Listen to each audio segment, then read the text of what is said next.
बिस्मिल्लाहिर्रहमानिर्रहीम अय्या का नाबुदो वैया का नस्ताईन। तस्नीम हैदर देखें, हम 10 डाउनिंग स्ट्रीट पर सब जो अपने जितने भी इमरान खान साहब के चीते हैं, जियाले हैं, सारे इधर लीडरान हैं, सदर हैं, प्रेसिडेंट, सब इधर आकर भरपूर किस्म का प्रोटेस्ट 10 डाउनिंग स्ट्रीट के सामने हमने किया। इंशाल्लाह हमने अरशद शरीफ के बारे भी आवाज़ बुलंद की।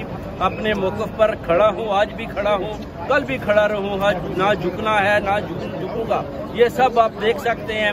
मरियम नवाज इधर से भाग चुकी है, नासिर भट्ट भी भागने की तैयारी में है, नवाज शरीफ भी भागना चाहता है। इंशाल्लाह इनका पाकिस्तान तक भी पीछा करेंगे, जो KPK में जाकर इनके खिलाफ इंशाल्लाह एक्शन लेंगे। जैसे इमरान खान साहब के साथ मुशावरत हो रही है, मैं और तारिक चौधरी उधर पर्चा दर्ज कराकर जैसे ये जमान पाक पर हमले कर रहे हैं, जैसे कि कोई कल अदम टेररिस्ट जमात है, इन मरियम नवाज के ऊपर भी इसी तरह अटैक किए जाएंगे, उसका भी इसी तरह पीछा करेंगे।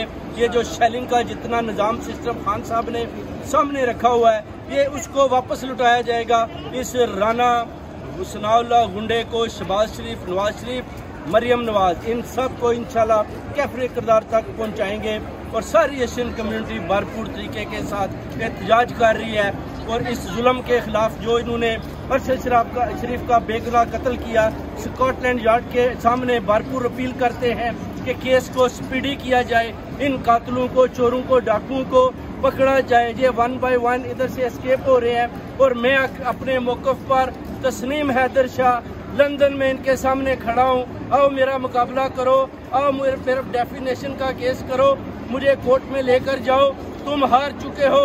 सलीम सहाफ़ी के सवाल पर आप देख सकते हैं, मरियम नवाज को आपने देखा आंखें बंद करके वो सोच में पड़ गई। जब उसने पूछा कि आप अरशद शरीफ के घर में क्यों नहीं गई, तो उसके दिमाग में वही वीडियो जो मैंने उसके फ़ोन में देखी वो घूमने लगी और उसने, उस कातिलाना ने वो आंखें बंद कर ली जो पूरी दुनिया ने देखी। और मरियम नवाज को भी चैलेंज करते हैं, नवाज शरीफ को भी चैलेंज करते हैं कि हम आपको और ज्यादा दूर नहीं भागने देंगे। आपकी रूलिंग गवर्नमेंट खत्म होने वाली है, इलेक्शन का अनाउंस करें, उसके बाद इंशाल्लाह स्कॉटलैंड यार्ड पे पूरा एतमाद करते हैं।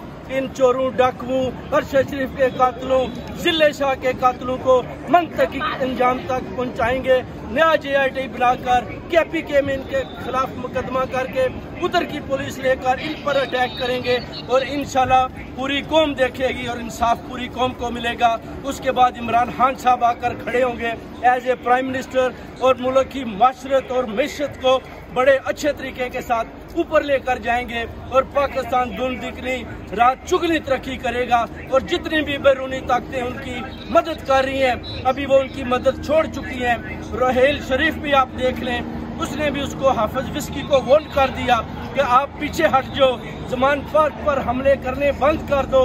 आप ये जो कुछ भी पाकिस्तान और आइन कानून के मुताबिक नाफरमानियां कर रहे हैं, इससे पीछे हट जाओ। अमेरिकन एम्बेसडर भी उधर पहुंचा, उसने बोला कि इमरान खान कोई टेररिस्ट नहीं है। मरियम तुम कहती हो कि PTI को टेररिस्ट कलदम जमात बनाना है, ये आपकी गलतफहमी है।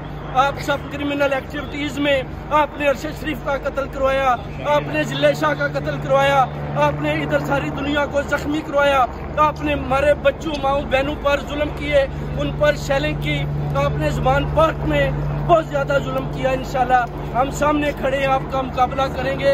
आपकी गवर्नमेंट 40 दिन रह गई है, 40 दिन तुम चोरनी भाग लो, मैं तुम्हें बहुत जल्द पकड़ने वाला हूँ। इसी निज़ाम के तहत स्कॉटलैंड तुम्हें लेकर आएगी, इसी बरतानिया की जेल में तुम्हें डलवाऊंगा और तस्नीम हैदर शाह तुम्हारा सामना करेगा, तुम भाग नहीं पाओगे इंशाल्लाह।